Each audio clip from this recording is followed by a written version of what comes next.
رحصي يا الله المبدي. الحمد لله حمدا كثيرا طيبا مبارك فيه وكما يحب ربنا ويرضى.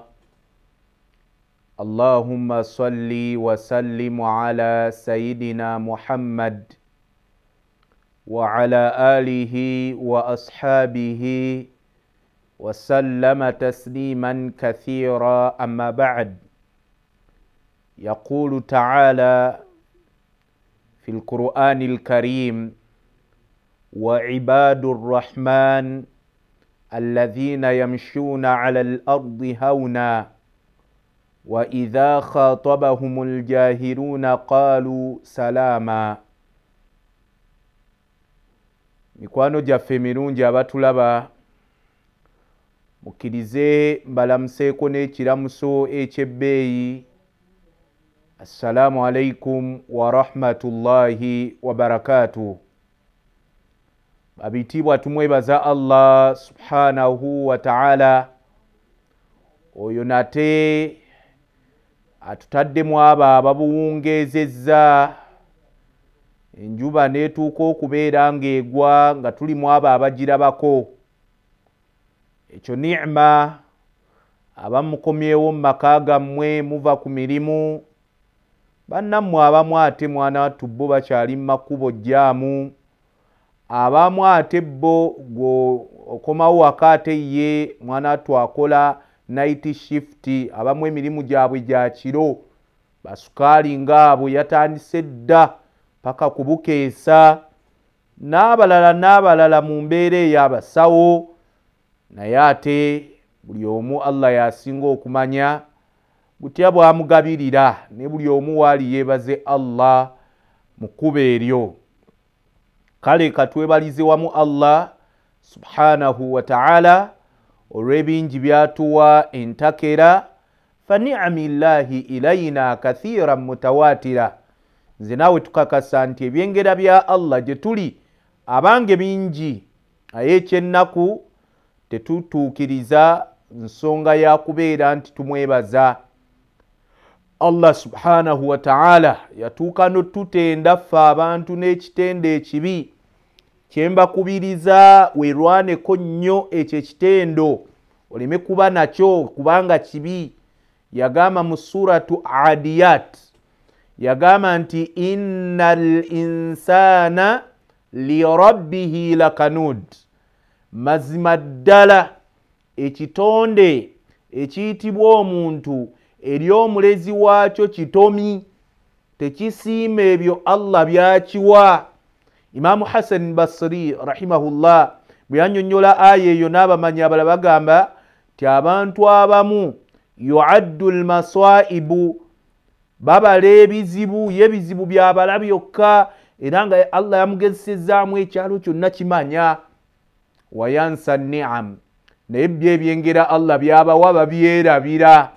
Weerwaneko obeere mu bantu abayitiriza ennyo okwebaza Allah era abalaga okusiima eri Allah. Nonno ekyo tekikoma kubeera nti twebaza Allah, hatta n'eri bantu bannaffe bye baba batukoledde tubasiime tubeebaze, kubanga man la yashkuru nnansi, oyo yenna tasobola kwebaza kusiima bantu banne bye bamukolera, la yashkurullah, bannange ne Allah tasobola kumwebaza. Baba n'ab'okumpi bakulemye okwebaza. Wama baalu rabbul alamin, ate Allah oyo gw'otalabako wadde yakulaba onaamwebaza, nga bano ab'okumpi bakulemye. Man la yashkuru alqalil la yashkuru alkathir, oyo ateebaza akatono hatta n'ebingi we bijja tajja kwebaza.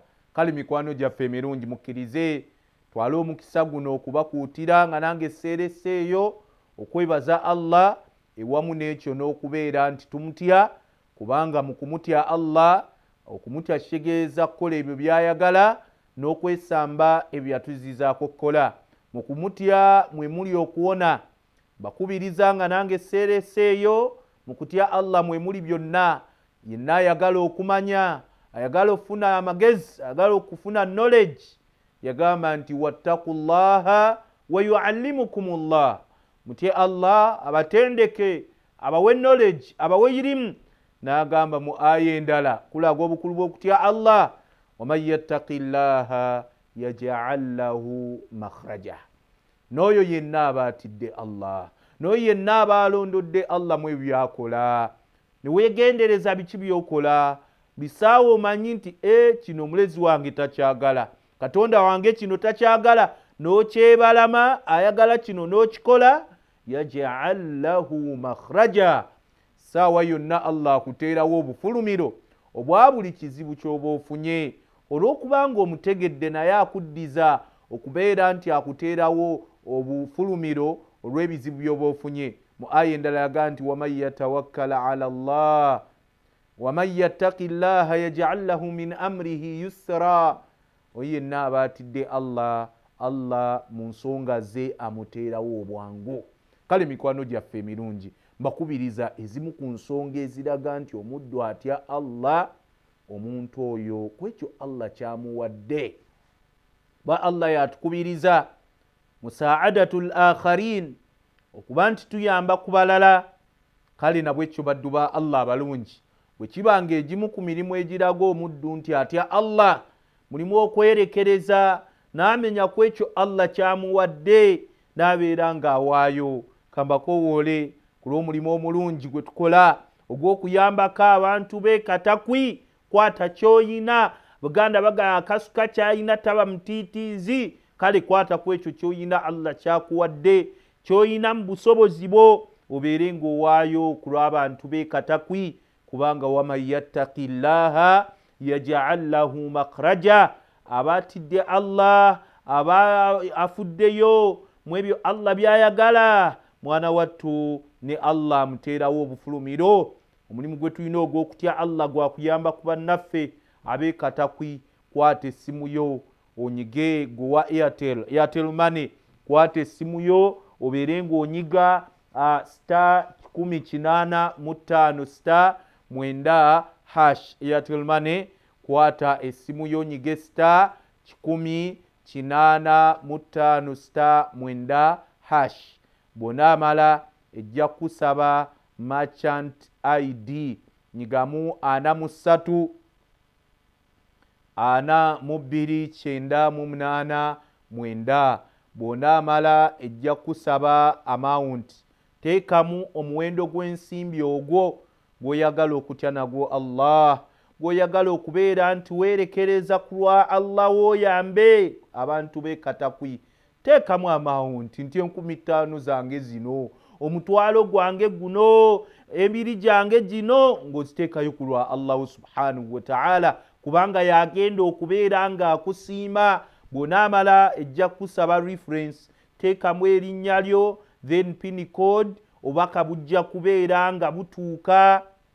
Kubanga Allah yaga nti abo bonna abanaalafuubana mu kkubo lyaffe ne beewaayo eri ekkubo ly'omulezi waabwe, mu kkubo lya Allah mulimu ebintu bingi. Gamba okuyamba, gamba nga okubeera tubeererawo bannaffe. Allah aga nti lanahdiyannahum sublana.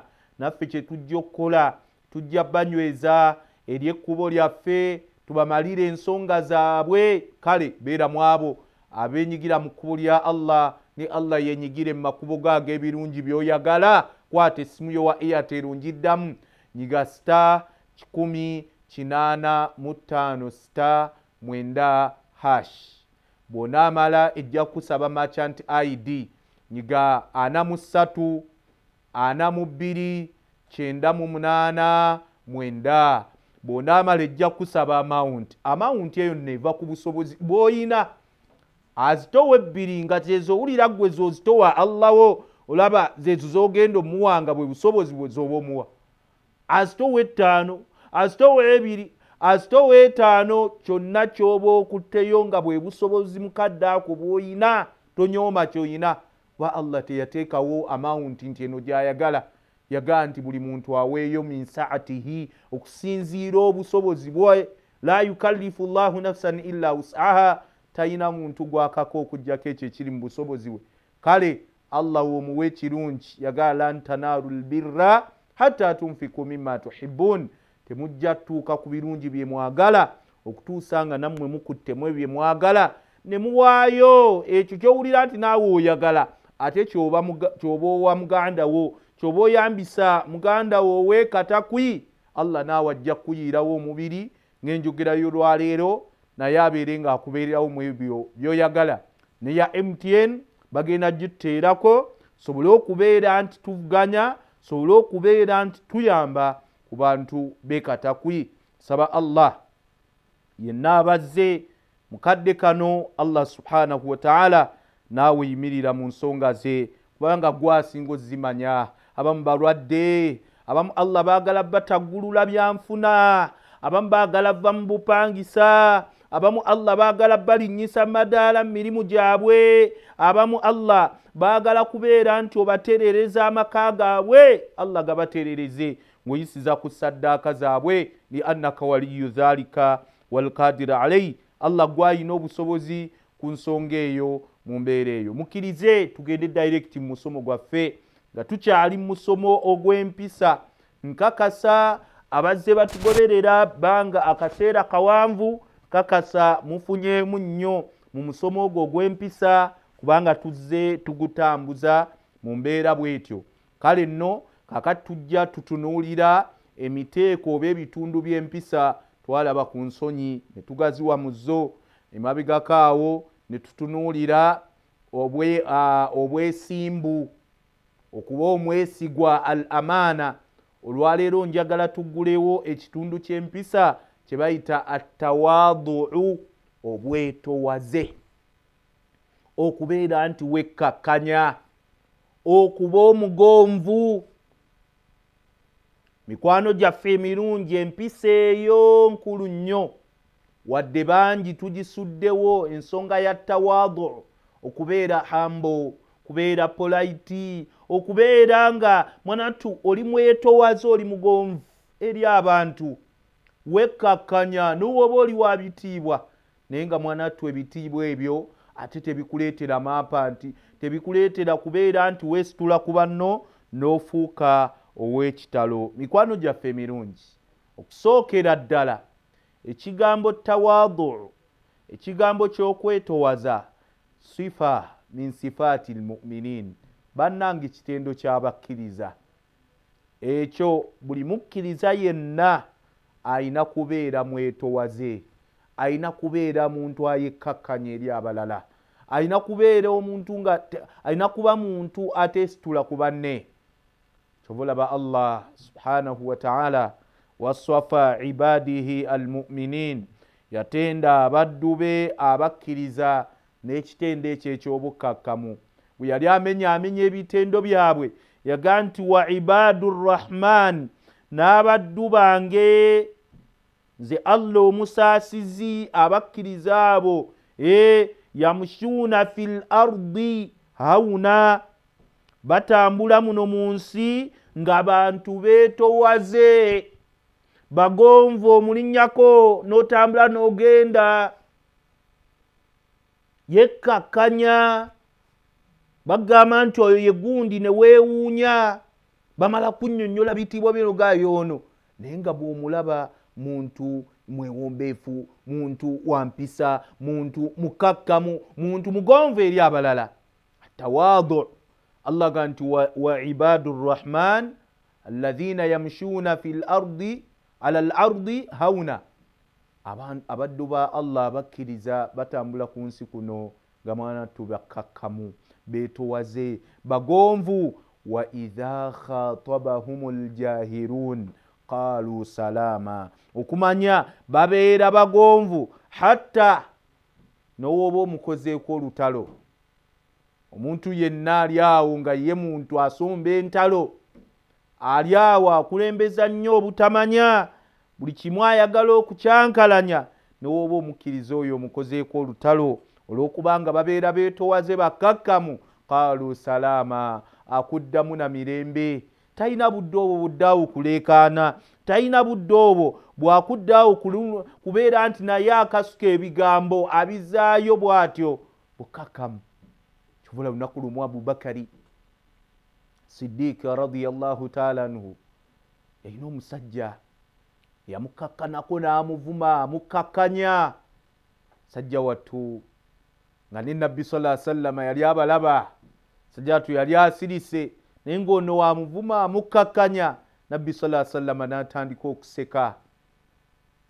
Bwe yaseka oba bwe yamwenya mu kkuba eryo, Abubakari neyeewuunya, alaba Nabbi aseka, musajja ali kunvuma oba Nabbi ansekerera olw'okuba nti nange sizaayo, nange siraze ku maanyi.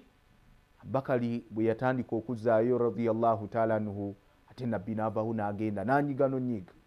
Ku nkomerero Abubakari agenda abuuza Nabbi Muhammad sallallahu alaihi wasallam, nga ya Rasulallah, omusajja abadde anvuma, yabadde anzikakkanya naye ng'osanyuse, nkulaba useka, nendowooza oba onsekerera lwa nsonga eyo olw'okuba sizaayo.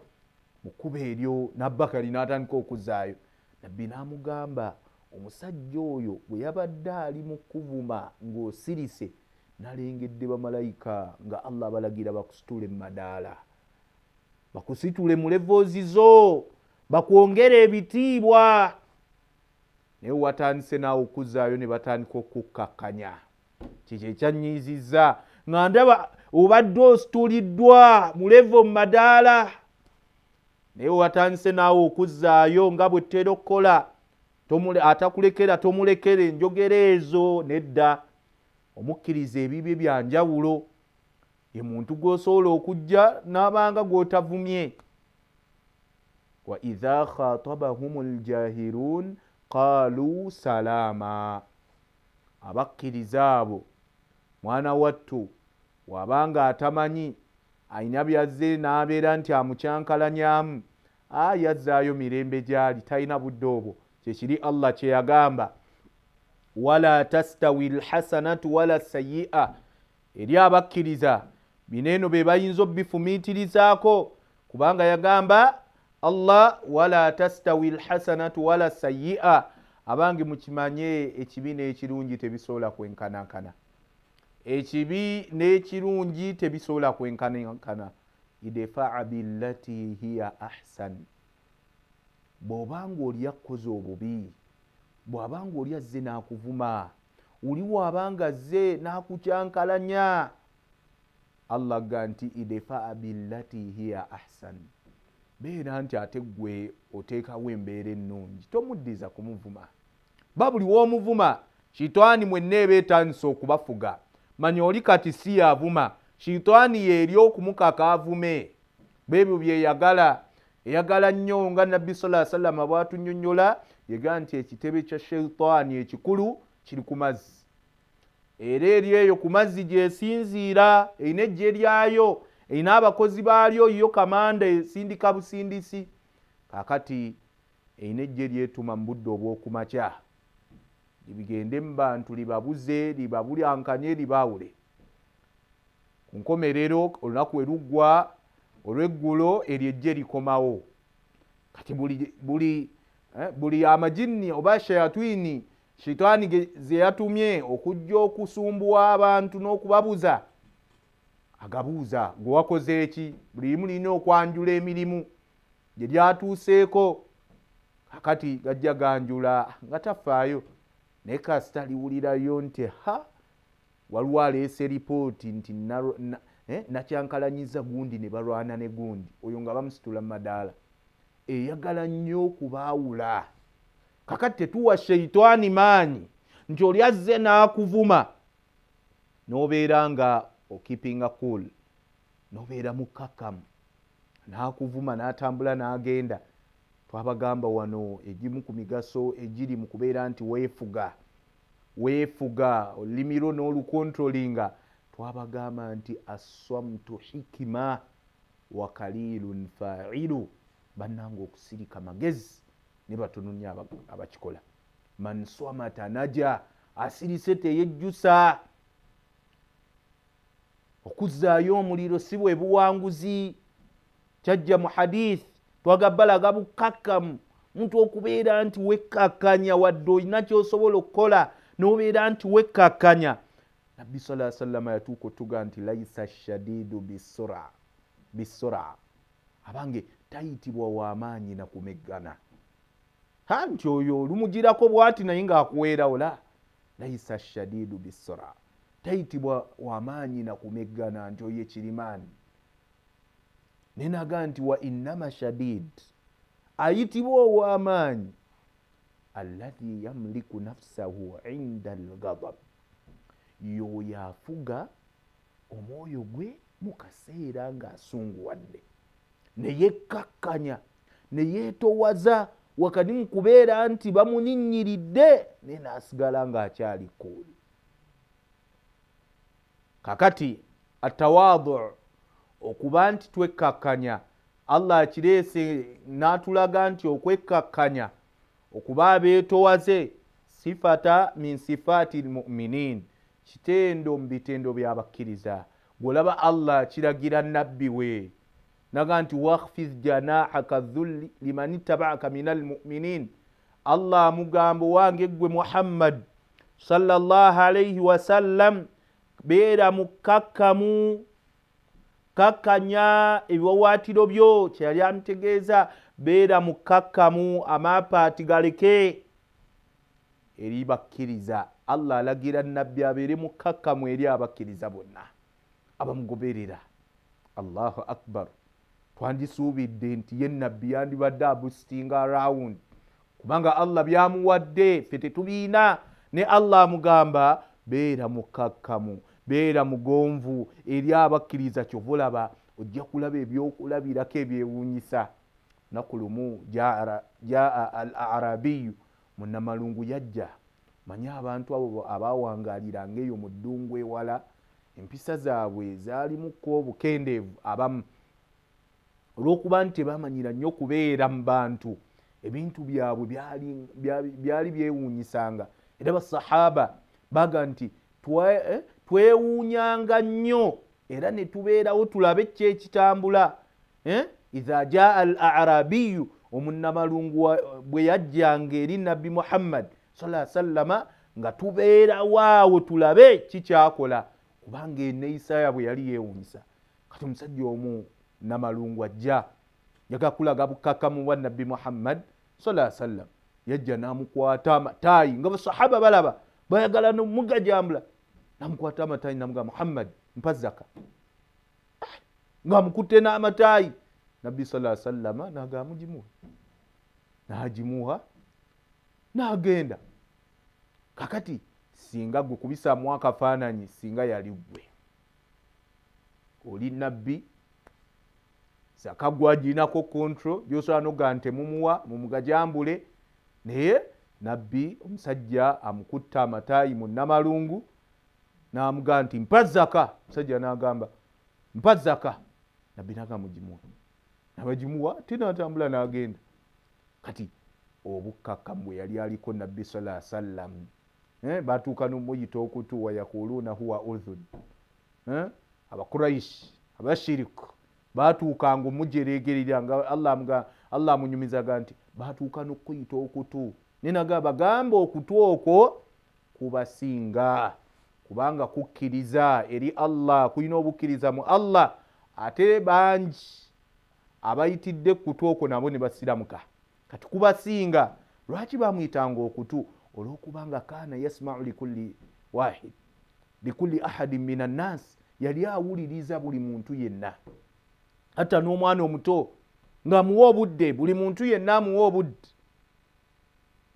Kakati Allah agamba nabbi Muhammad sallallahu alaihi wasallam nga kyakuyiga era tusaanidde okubeera nti tukikoppako mu kkubo eryo nabbi sallallahu alaihi wasallam.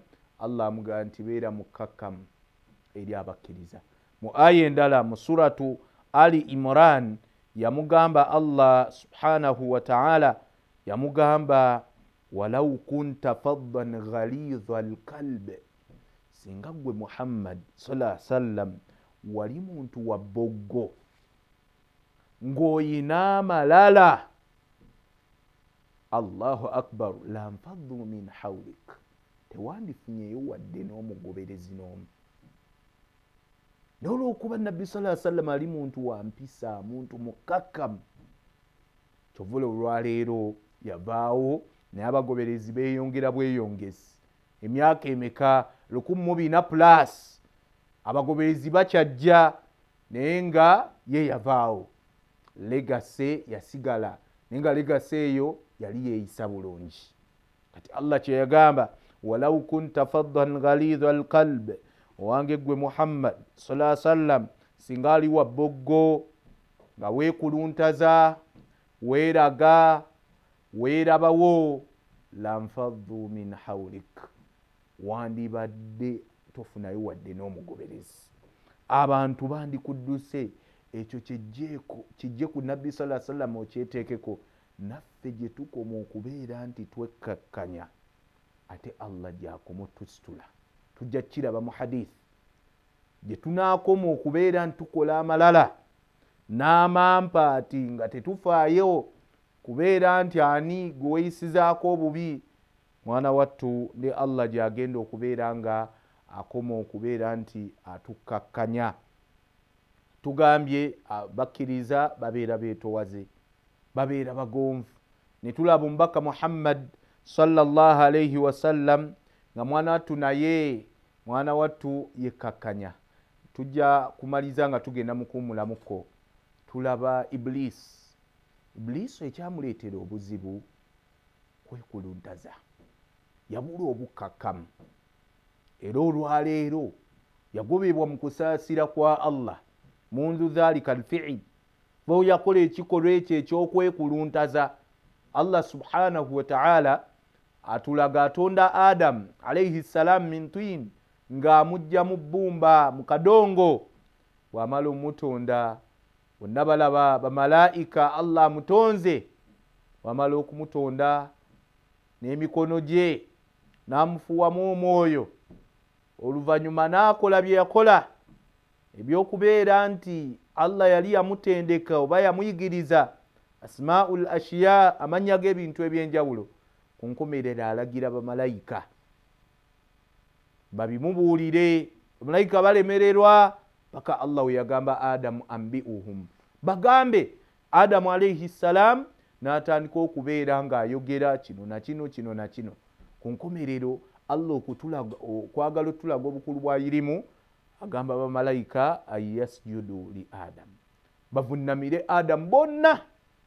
Fasajadu, bamalayika bonna ne bavunnama illa Iblis, okujjako Ibilisu ye aba, yagaana okwetowaza maaso ga mukama we Allah, n'agaana okubeera nti agonda ne yeekuluntaza. Istakbara wa aba, yeekuluntaza era Allah amubuuza mama naaka, ne Ibilisu kyekiganye antasjuda idh amartuka, mu kaseera nga nkulagidde oba ndagidde okuvunnama n'ogaana ovunna, kyekiganye. Olaba amalala kyegakola era teyafunamu kyakuyiga.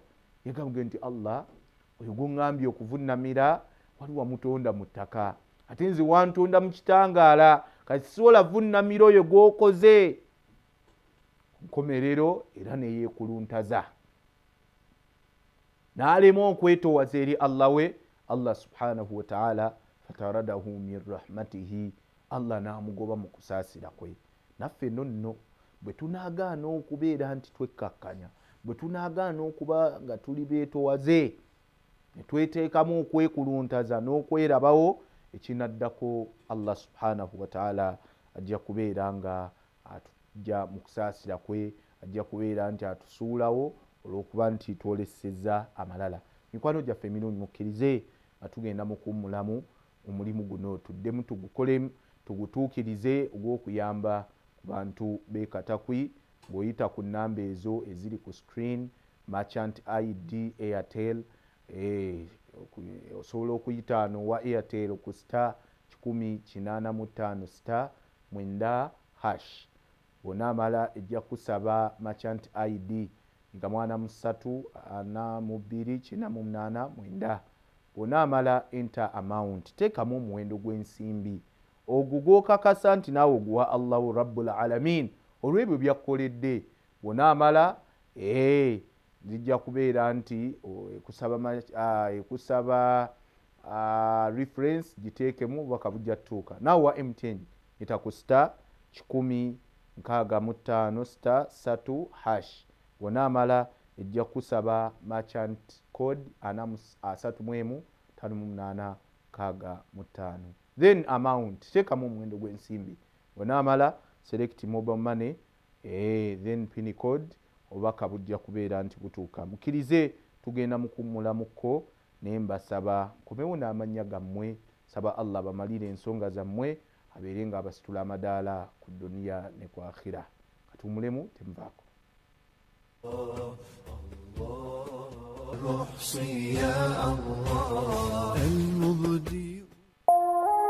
Eno ye Salam TV.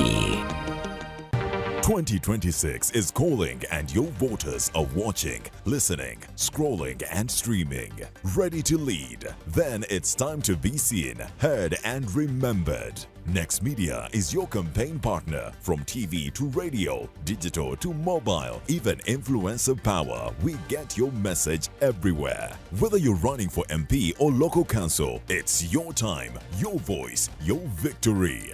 Book your space now with us on 0761 001 890.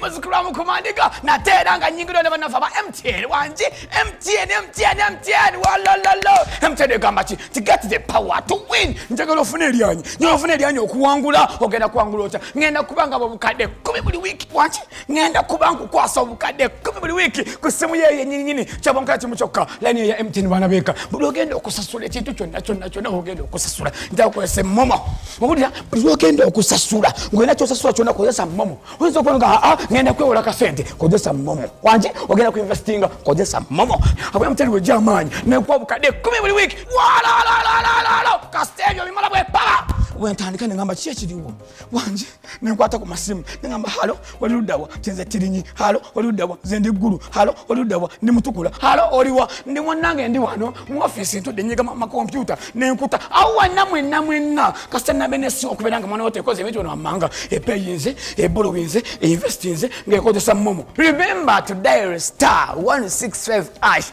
or use the Momo app to borrow, to pay, to invest, and you could stand a chance to win 10 million weekly.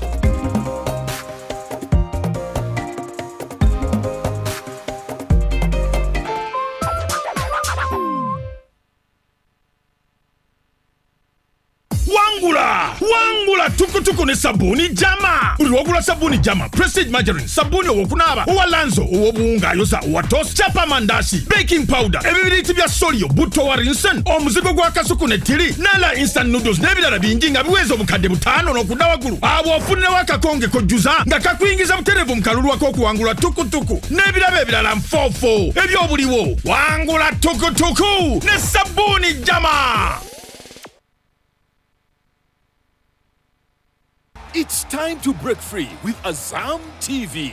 Grab yourself a full kit at 80,000 shillings or an Azam decoder at 40,000 shillings. Experience the thrill of every goal in La Liga, Italian Serie A, German Bundesliga, and the excitement of live sports action from the Saudi Pro League and Carabao Cup on Azam Plus and Play Package in HD. Your favorite China Uganda movies on Chamuka TV on Azam Pure for just 13,000 shillings monthly. Unlock a world of sports and entertainment with Azam TV, the most affordable pay TV around. Visit any of our agents or call 0312 308 900 for more details. Azam TV, entertainment for everybody.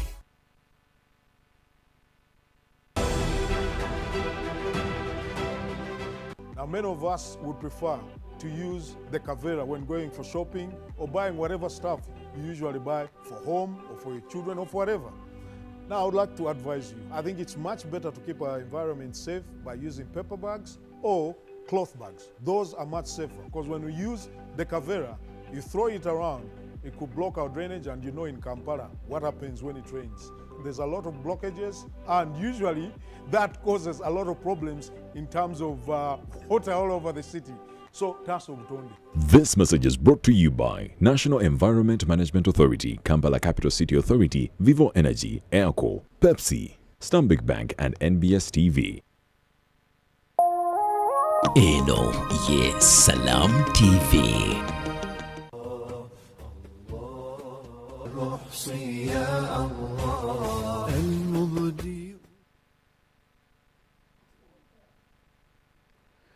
بسم الله وفي الله وعلى الله فليتوكل المتوكلون والصلاة والسلام على رسول الله صلى الله عليه وسلم وعلى آله وأصحابه وسلم تسليما كثيرا أما بعد. mikwano gyaffe emirungi abatulaba kkirize mbeebaze okwekuumira ku program za Salam TV, Salam Charity. Saba Allah abasiime era abawe obulungi. Gy'oli eyo nga tokyusa TV yo, Salam TV n'abaana wakibagamba eyo yiyo. Kale tusaba Allah kusiime nawe bali kusapootinga Busiraamu kugenda maaso. Kale mikwano gyaffe emirungi tukyali musomo gwaffe ogw'okuba abeetowaze, okuba abantu abekkakkanya mu mbeera eyo, ng'ekyo nno kikulu nnyo. Obadde okimanyi nti nno ekigambo ekyo eky'okwekkakkanya mwana wattu kigambo kya bannabbi bonna. Bannabbi baali bekkakkanya, baali bantu beetowaze. Nga mwana wattu oyinza n'omulinnyako n'otambula n'ogenda. Kyobula Nabbi Muhammad sallallahu alayhi wasallam yatuuka n'otugamba, kuba ekyo Allah yakiba traininga, yagaa nti ma min nabiyyin mursal, tewaliwo nabbi yenna nabbi Allah be yatuma illa wara al-ganam, kujjako ng'oyo nabbi yalunda ku mbuzi. Embuzi zisumbuwa, embuzi zikuleetera okuba omukakkamu, kuba bw'ogireetako ekifuba ate ye ateyitawo oyinza n'ogitta. Naye nabbi sallallahu alayhi wasallam aga nti teriiyo nabbi min anbiya illah, mu bannabbi Allah be yatuma illa wara al-ganam, okujjako nga nabbi oyo mwana wattu yali yalunda ku mbuzi. Kubanga hikima eri mu kulunda embuzi, lwaki bannabbi bonna balunda ku mbuzi? Embuzi ezo zibasomese obukkakkamu n'obukwata mpola. Kubanga embuzi esumbuwa yenna agirunda olina okuba omukkakkamu. Babingi byekolo gitwala kulya, mwana wattu newagamira, newalira, n'osikka netuuka n'okutuula, naye ng'ogitwala ku muddo. N'abantu bwetyo bwe tuli, ba anbiya bakolanga omulimu gwabwe ogwa da'wa, batukowoola eri ekkubo ly'ebirungi, naye nga munnange tetwagala. Kyobula Nabbi Muhammad sallallahu alayhi wasallam aga nti training eyo ey'okubeera nti bannabbi ba Allah balina okufuuka abantu abakkakkamu, balina okubeera abantu abakkakkamu, Allah yagiyisa mu mbuzi. Ng'embuzi zino bwe banaazirunda bajja kufuna obukwata mpola n'obukkakkamu, basobole okubeera nti bakola da'wa ku bantu, kubanga abantu mwana wattu nabo si bangu. Nabbi sallallahu alayhi wasallam era mu kwongera okulaga nti okuba obukkakkamu kikulu, bwe tugenda mu hadithi ya Iyadh bun Himar radiyallahu ta'ala anhu, esangwa mu kitabo kya Muslim, atugamba sallallahu alayhi wasallam qala qala rasulullahi sallallahu alayhi wasallam inna allaha awha ilayya, nabbi ayogera aga nti mazima Allah yanzisaako obubaka n'aŋŋamba antawadau, tubeere abantu abekkakkanya, tubeere hambo, tubeere abantu abeetowaze, hatta la yafkharu ahadun ala ahad, waleke kubeerayo muntu ayeragira ku munne. Oleme kubeera nti wadde Allah akusitudde mu madaala, lema kubeera nti weeragira ku banno, weekuluntaliza ku banno. Allah subhanahu wa ta'ala yatonda nga ffenna tetwenkanankana, neggwe gwawadde manya nti Allah takuwadde ekyo liyaftakhir obeere nga weeragira ku banno, abula akuwadde ekyo obeere nga obayamba, mukwatagane. Kitegeeza kuba bukakkamu, kubanga oyo eyakusitula mu madaala yasobola okukugjayo, ate oyo eyassa ono gw'olaba nti wa wansi, ate nkya Allah asobola omusitula n'omwegomba. Kaakati nno Nabbi sallallahu alaihi wasallam nti Allah mu bumu ku bubaka bwe yanzisaako yaŋŋamba nti antawadau, tubeere nga twekkakkanya, tubeere beetowaze, hatta la yafkharu ahadun ala ahad wala yabghi ahadun ala ahad. Era waleme kubeerayo muntu akola bulumbaganyi, ayeesitulasitula ku mulala. Mu mbeera bwetyo, eyo hadithi nayo etukowoola kubeera bagonvu.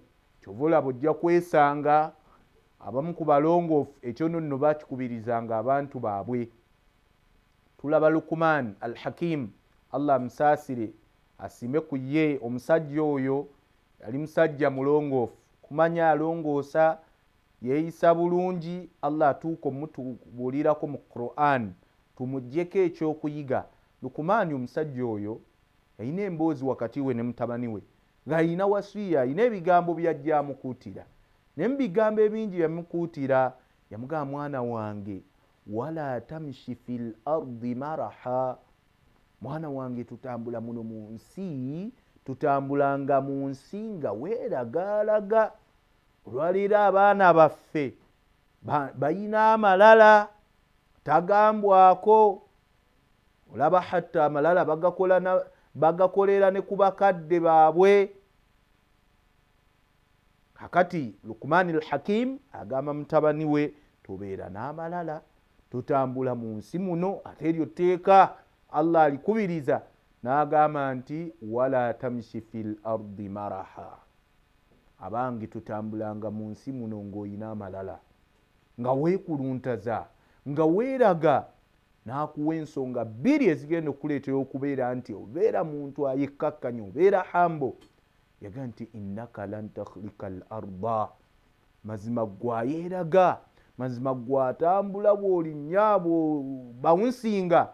Innaka lan takhlika al arda, wallahi ensi tosobola gikuba mu kituli. N'owoobeera ofaanana otya, otambula w'obawunsinga, okola kyogooma. Lan takhlika al arda, ensi tosobola gikuba mu kituli.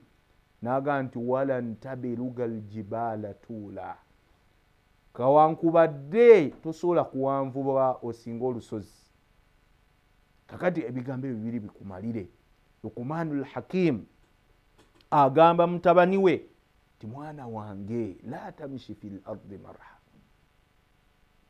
togezanga n'otambula mu nsi muno nga weekuluntaza, weeragaalaga, olw'okubanga Allah subhanahu wa ta'ala tayagala bantu beekuluntaza, beeragaalaga, beewaanira ku balala.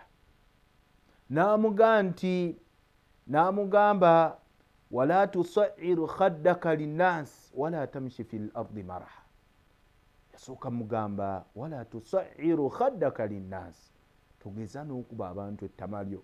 Kyeyali amutegeeza nti abantu we babako ensonga mwana wange gye bakubuulirira, bawa ebirowoozo. Olwaleero abaana baffe baagala advice abantu ze babawa.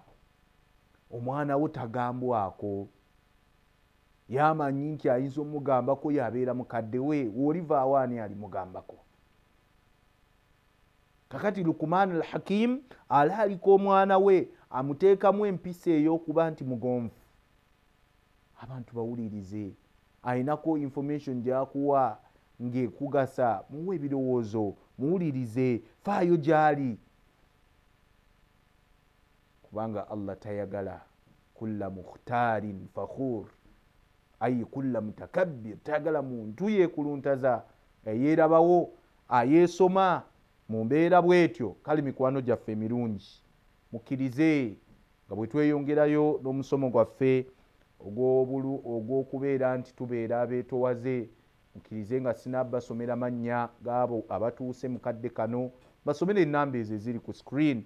Owa MTN ayagala okutuuka oyambe ku bantu b'ekatakwi, kwata essimu yo nyiga *165 *3# bw'onaamala ejja kusaba merchant code nyigamu 431 58665 58665 bw'onaamala ejja kusaba amount. Teekamu omuwendo gw'ensimbi ogwo gw'oyagala okubeera nti owaayo eri Allahu subhanahu wa ta'ala, ng'ate tusaba naawe wakumalire ensonga zo. Then bw'omala select mobile money, then pin code obubaka bujja kubanga butuuka. Gwa Airtel ita ku *185*9#. Bw'onaamala ejja kusaba merchant ID nyiga 43 then 9. Bw'onaamala teekamu omuwendo gw'ensimbi, mbakoowoola mwenna, teekamu omuwendo gw'ensimbi according ku busobozi bwo.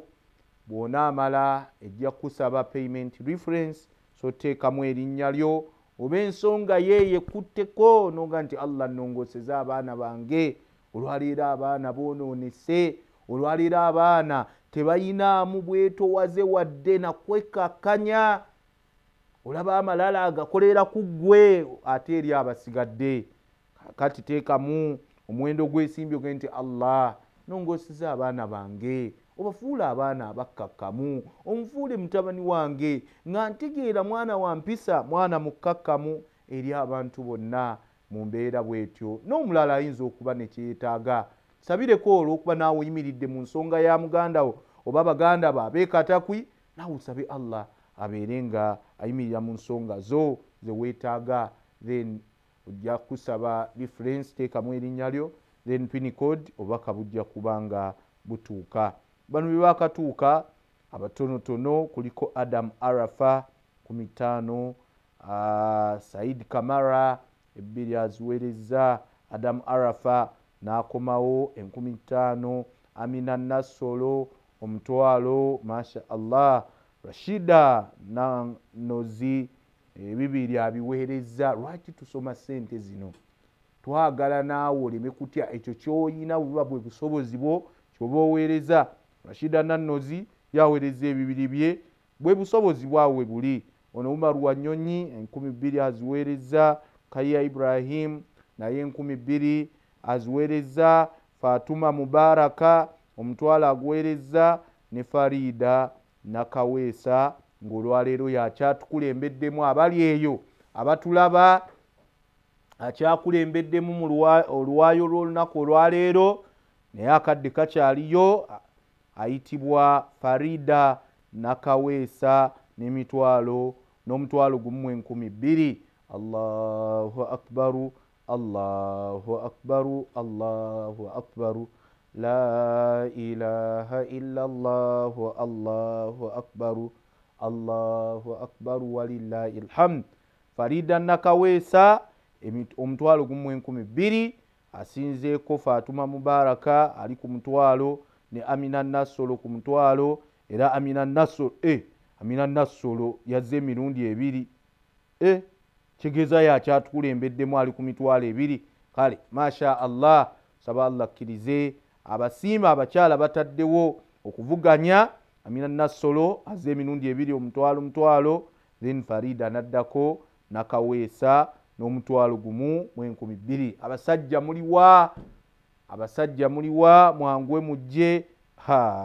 Allahu akbar, mwanguwe mujje muteekewo embeera insha Allah ey'okuvuganya eri ekkubo ly'owekitiibwa Allah. Mwanguwe, njiddamu ennamba ya Airtel. Akadde kano kammwe abasajja bamaama bo mutindo guguno bali guteekawo. nyiga star 185 star 9 hash gwa Airtel, then enter merchant ID, tekamu merchant ID nyigamu 43 42 9 then 9 bonamala tekamu amount, tekamu omuwendo gw'ensimbi bonamala oguteekamu ogwo tugambye goyinako obusobozi Allah bukuwadde. Allah nawe baako omuddiza omwebaza nti leero Allah nange olunaku lwatambudde bulungi, teekawo embeera olabe naye waatakuteerewo embeera. Amina Nassola atabuse, ayongedde omutwalo, ebintu ayongedde ate kubisiba busibi.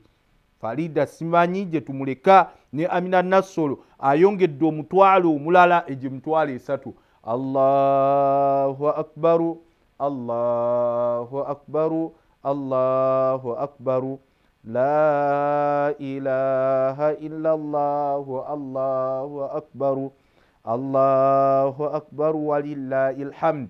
Amina Nassolo ebintu ayongedde okubisavuwaza. Emitwalo 3 bweddu naddiribwa Farida Nakawesa n'omutwalo gumu 12,000. N'abalala abo bazze, Abubakari akasanvu kazze, abasajja tuliwa, Bakari wano yakyatukwatidde bendera akasanvu kazze, ono Hajati Hasfa 13 aziweereza, Mpanga Sharif naye 13 aziweereza.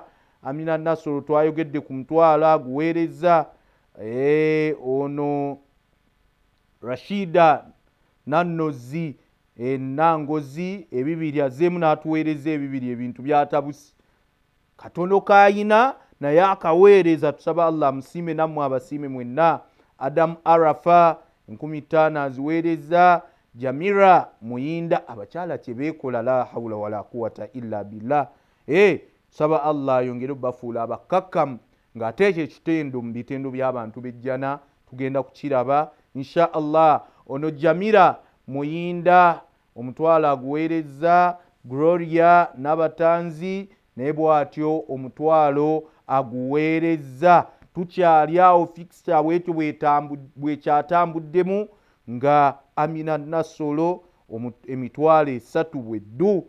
Farida Nakawesa mwanatu naye bwatu bwakyatambuddemu. Waliwo Hajati we Nakasero wa hardware atera okulabika naye tusaba Allah akkirize gyali eyo mukoowola Hajati Madina nkowoola saba Allah akutere mubaraka mu mirimu egyo n'abalala mwenna mu mbeera eyo atera okulabika nga nti oyo Hajati Madina Nakasera wa hardware saba Allah akkirize n'abalala Ajadamu embalala awo wenna mwanguwe insha Allah tujje Zulaika Bright n'abalala tuzze tutambula ffenna omulimu guno tubeerenga tuguggusa. Okumanya empisa y'obwetowaze yagenda wala, empisa y'okubeera nti tulina kubeera bagonvu. Nabbi sallallahu alaihi wasallam atugamba olunaku lumu ishtakkatil jannatu wan nar, omuliro nejjana byafunamu kayagana obutakkaanya, ng'omuliro gwewaanira ku jjana gugamba fiya aljabbarin, nze abagenda okunnyingiramu beeba abeekuluntaza, abeeraga, abayina amalala. Owulira omuliro gwewaana, era yenna ayina amalala ali eyo yangu ogejjemu mangu, kubanga ekijja okukamulamu amalala ago muliro. Ejjana yo ne yeewaana n'egamba nti nze abajja okunnyingira be baddu ba Allah abakkakkamu abeetowaze. Kati ani asinga ku jjana n'omuliro? Nkomerero Allah alamula wakati waabyo n'agamba gwe jjana oli kusaasira kwange, era ngenda kuyingizaamu abo bonna be nnaaba njagadde, be nnaaba nsaasidde.